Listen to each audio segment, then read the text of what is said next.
നമസ്കാരം. കേരളത്തിലെ പ്രശസ്തമായ ശബരിമല ക്ഷേത്രത്തിൽ എല്ലാ വർഷവും ആയിരക്കണക്കിന് ഭക്തരെ ആകർഷിക്കുന്ന ഒരു പ്രധാന ഉത്സവമാണ് മകരവിളക്ക്. ഈ പുണ്യ ചടങ്ങ് തീർത്ഥാടന സീസണിന്റെ അവസാനത്തെ അടയാളപ്പെടുത്തുന്നു എന്നതാണ് വാസ്തവം. ഇത് അയ്യപ്പ ഭക്തർ ഏറ്റവും കൂടുതൽ കാത്തിരിക്കുന്ന നിമിഷങ്ങളിൽ ഒന്നുകൂടിയാണ്. 2025 ജനുവരി 14 ചൊവ്വാഴ്ച മകരവിളക്ക് ആചരിക്കുന്നതാണ്. മകരവിളക്ക് സംക്രാന്തി മുഹൂർത്തം 9:03 സംഭവിക്കുന്നതാണ്. അതിരാവിലെ മകര സംക്രാന്തി മുഹൂർത്തം അതിരാവിലെ 9:03 സംഭവിക്കുന്നത്. നാളെ ചില പ്രത്യേകതകളുണ്ട്.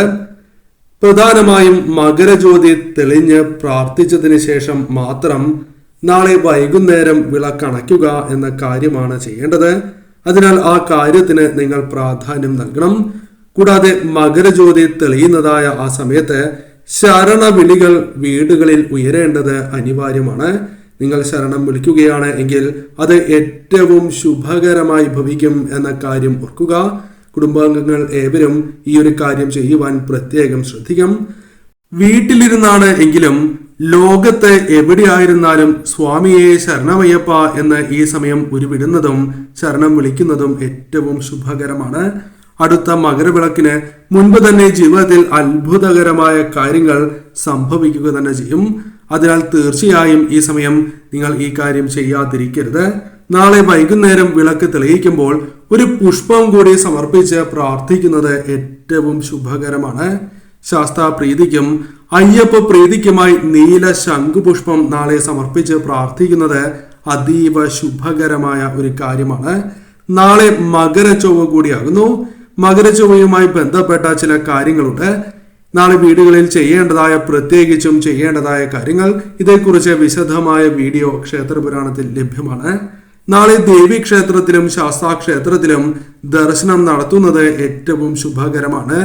ദീപാരാധന ദർശനം നടത്തുന്നതും ഏറ്റവും ഉത്തമമാകുന്നു. 2 നേരം ദർശനം നടത്തുവാൻ സാധിക്കുന്നു എങ്കിൽ അതീവ ശുഭകരമാണ്. നാളെ അതിരാവിലെ തന്നെ ഉണർന്ന് കുളിച്ച് ശുദ്ധിയോടെ വീടുകളിൽ ഭദ്രദീപം തന്നെ തെളിയിച്ചതിന് ശേഷം ശാസ്താക്ഷേത്രത്തിലും ദേവീക്ഷേത്രത്തിലും ദർശനം നടത്തുന്നത് ഏറ്റവും ശുഭകരമാണ്.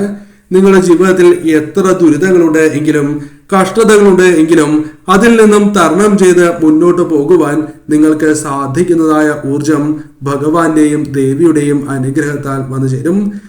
ഇരു ദേവതകളുടെയും അനുഗ്രഹത്താൽ സർവ്വ സൗഭാഗ്യങ്ങളുമാണ് വന്നു ചേരുക.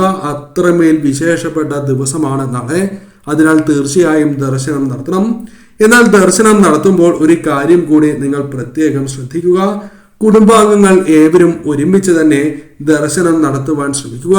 ഇനി ഏവർക്കും വരാൻ സാധിക്കാത്തതായ അവസ്ഥയുണ്ട് എങ്കിൽ നിങ്ങളുടെ വീട്ടിലെ കുട്ടികളെ കൂടി ഒപ്പം കൂട്ടുവാൻ പ്രത്യേകം നിങ്ങൾ ശ്രദ്ധിക്കണം.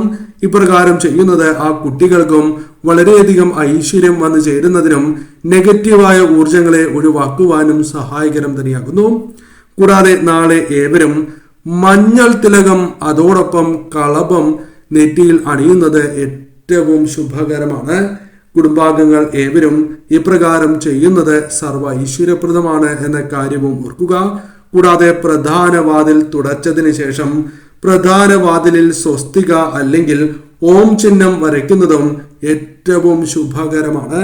ആ വീടുകളിലേക്ക് ഏറ്റവും ഐശ്വര്യപ്രദമായ കാര്യങ്ങൾ കടന്ന് വരിക തന്നെ ചെയ്യും. സ്ത്രീകൾ കുങ്കുമം വീടുകളിൽ കൊണ്ടുവരുന്നത് ഏറ്റവും ഉത്തമമാണ്. തീർച്ചയായും ദേവീക്ഷേത്രത്തിൽ നിന്നും പൂജിച്ച് കൊണ്ടുവന്നതായ കുങ്കുമം നിത്യവും അണിയുന്നത് ഏറ്റവും ശുഭകരമാണ്. വീടുകളിലുള്ള ഓരോ അംഗങ്ങളും കുടുംബത്തിലെ ഓരോ അംഗങ്ങളും നിത്യവും ഈ കുങ്കുമം അണിയുന്നതിലൂടെ നിങ്ങളുടെ ജീവിതത്തിൽ നെഗറ്റീവായ ഊർജങ്ങളെ ഒഴിവാക്കുവാൻ സാധിക്കും. ദൃഷ്ടിദോഷം പോലുള്ള കാര്യങ്ങൾ നിങ്ങളുടെ ജീവിതത്തിൽ നിന്നും ഒഴിവാക്കുവാനും സന്തോഷവും സമാധാനവും ജീവിതത്തിലേക്ക് കൊണ്ടുവരുവാനും സഹായകരമാണ്. അതിനാൽ തീർച്ചയായും ഈ ഒരു കാര്യം പ്രത്യേകം നിങ്ങൾ ശ്രദ്ധിക്കുക. നാളെ തീർച്ചയായും വീടുകളിൽ ദേവീക്ഷേത്രത്തിലെ കുങ്കുമം കൊണ്ടുവരുവാൻ നിങ്ങൾ പ്രത്യേകം ശ്രദ്ധിക്കണം. എന്നാൽ ശുദ്ധിയോടെ തന്നെ സൂക്ഷിക്കുവാൻ പ്രത്യേകം ശ്രദ്ധിക്കേണ്ടതായിട്ടുണ്ട്. അതല്ല എങ്കിൽ നിങ്ങൾക്ക് അത് ദോഷമായി ഭവിക്കാവുന്നതാണ്. കൂടാതെ നാളെ 1-ാം തീയതി കൂടിയാണ്. അതിനാൽ വളരെയധികം പ്രാധാന്യം നിങ്ങൾ 1-ാം തീയതിക്ക് നൽകേണ്ടതായിട്ടുണ്ട്. കാരണം ഒരു മാസാരംഭം തന്നെയാണ്. അതിനാൽ നാളെ ചെയ്യുന്നതായ ഏതൊരു പ്രവൃത്തിയും ആ മാസത്തെ നിങ്ങൾക്ക് അനുകൂലമാക്കുവാനും പ്രതികൂലമാക്കുവാനും അത്തരം കാര്യങ്ങൾ സംഭവിക്കാനുള്ള സാധ്യതകളുണ്ട്. അതിനാൽ നാളെ പ്രധാനമായും ചെയ്യാൻ പാടില്ലാത്തതായ ചില കാര്യങ്ങളെക്കുറിച്ച് മനസ്സിലാക്കാം. പലരും വീടുകളിലേക്ക് കയ്പേറിയ വസ്തുക്കൾ കൊണ്ടുവരുന്നതാണ്. വീട്ടിലെ ആവശ്യങ്ങൾക്ക് വേണ്ടിയാകാം ഇപ്രകാരം കൊണ്ടുവരുന്നത്. എന്നാൽ ഇത്തരം വസ്തുക്കൾ ഒരു ദിവസം കൂടി കഴിഞ്ഞതിന് ശേഷം കൊണ്ടുവരുന്നതാണ് ശുഭം. ഒരിക്കലും നാളത്തെ ദിവസം കൊണ്ടുവരരുത് എന്ന കാര്യം പ്രത്യേകം ഓർക്കുക. പണവുമായി ബന്ധപ്പെട്ട കാര്യങ്ങൾ, പ്രത്യേകിച്ചും കടം വാങ്ങേണ്ടതായ സാഹചര്യമുണ്ട് എങ്കിൽ പോലും നാളത്തെ ദിവസം അത്തരം കാര്യങ്ങൾ ചെയ്യാതിരിക്കുവാൻ നിങ്ങൾ ശ്രദ്ധിക്കേണ്ടതായിട്ടുണ്ട്. അതല്ല എങ്കിൽ മാസം മുഴുവൻ കടബാധ്യതകൾ വന്ന് ചേരുന്നതിന് കാരണമായി തീരും. അതിനാൽ അത് നിങ്ങൾക്ക് ദോഷമായി ഭവിക്കാം. അതിനാൽ തീരെ നിവൃത്തിയില്ല എങ്കിൽ നാളെ വാങ്ങാം. അതല്ല എങ്കിൽ മറ്റന്നാൾ വാങ്ങുന്നതാണ് ഏറ്റവും ശുഭം. മറ്റൊരു കാര്യം ദേഷ്യമാണ്. പല കാര്യങ്ങൾ കൊണ്ടും ദേഷ്യം ഒരു മനുഷ്യന് വന്നു ചേരാം. എന്നാൽ തീർച്ചയായും അത്തരം കാര്യങ്ങൾ ഒഴിവാക്കേണ്ടതായ ഒരു ദിവസം തന്നെയാണ് 1-ാം തീയതി. നിങ്ങൾ ഇന്നേ ദിവസം ദേഷ്യപ്പെടുന്നതിലൂടെ അത് നിങ്ങൾക്ക് ഈ മാസം മുഴുവൻ നിങ്ങൾക്കൊപ്പം ഉണ്ടാകും. അല്ലെങ്കിൽ അത്തരം കാര്യങ്ങൾ വീണ്ടും വീണ്ടും സംഭവിച്ചുകൊണ്ടേയിരിക്കും. അത് നിങ്ങളുടെ ജീവിതത്തിൽ പലവിധ തിരിച്ചടികൾക്കും കാരണമായി തീരാം. അതിനാൽ ദേഷ്യം പൂർണ്ണമായും ഒഴിവാക്കി മുന്നോട്ട് പോകേണ്ടതായ ദിവസമാണ്. ദീർഘദൂര യാത്രകൾ പൂർണ്ണമായും നിങ്ങൾ അനാവശ്യമായ ചെലവുകൾ ഒഴിവാക്കേണ്ടത് അനിവാര്യമാണ്. അത്തരം കാര്യങ്ങൾ ഒഴിവാക്കിയില്ല എങ്കിൽ മാസം മുഴുവൻ അത്തരം കാര്യങ്ങൾ ജീവിതത്തിലേക്ക് കടന്നു വരാനുള്ള സാധ്യതകൾ കൂടുതലാകുന്നു. കൂടാതെ മറ്റുള്ളവരുടെ കാര്യങ്ങളിൽ അനാവശ്യമായി ഇടപെടാതിരിക്കുവാൻ നിങ്ങൾ പ്രത്യേകം ശ്രദ്ധിക്കേണ്ടതായിട്ടുണ്ട്. ഇപ്രകാരം ചെയ്യുന്നതിലൂടെ ആ വീടുകളിൽ തീർച്ചയായും പല വിധത്തിലുള്ള ദുഃഖങ്ങളും ദുരിതങ്ങളും വന്നു ചേർന്നു എന്ന് വരാം. അതിനാൽ അത്തരം കാര്യങ്ങളും നിങ്ങൾ ഒഴിവാക്കേണ്ടതായിട്ടുണ്ട്. ഇന്നേ ദിവസം പൂർണ്ണമായും സന്തോഷത്തോടെ മുന്നോട്ട് പോകേണ്ടതായ ദിവസമാണ്. ഇന്നേ ദിവസം ക്ഷേത്രത്തിൽ ദർശനം നടത്തി ആ ദിവസം ആരംഭിക്കുന്നതിലൂടെ പോസിറ്റീവ് ഊർജം നിങ്ങളിൽ നിറയുകയും അന്നേ ദിവസം ഏറ്റവും അനുകൂലമായി തീരും. അത് ആ മാസം മുഴുവൻ നിങ്ങളുടെ ജീവിതത്തിൽ പ്രതിഫലിക്കുക തന്നെ ചെയ്യും. അതിനാൽ തീർച്ചയായും ഈ കാര്യങ്ങൾ ശ്രദ്ധിച്ച് ഇന്നേ ദിവസം മുന്നോട്ട് പോവുക.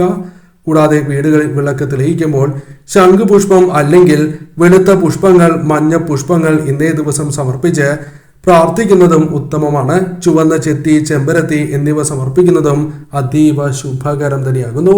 തീർച്ചയായും ഈ മാസം നിങ്ങൾക്ക് അനുകൂലമായി ഭവിക്കുക തന്നെ ചെയ്യും.